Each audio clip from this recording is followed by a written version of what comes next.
Welcome guys to 30 Days of Learning Canva. In today's video, we will learn how to add a splash effect in Canva. Let's start. First, we need to search for Paint Splash from the Elements tab.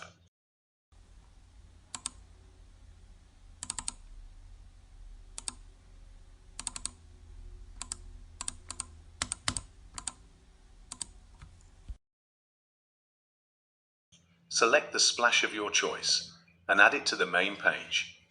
We can also change the color of the splash and then add our product image. For this, I am using a basketball.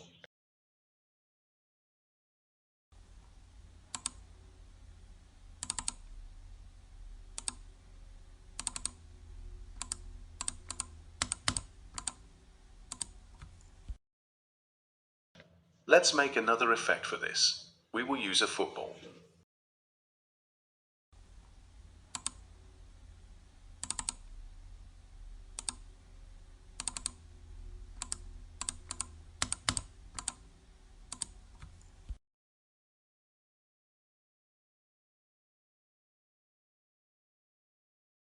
That's the final look. That's all for today's video. Thanks for watching. Don't forget to like, share and subscribe to our channel.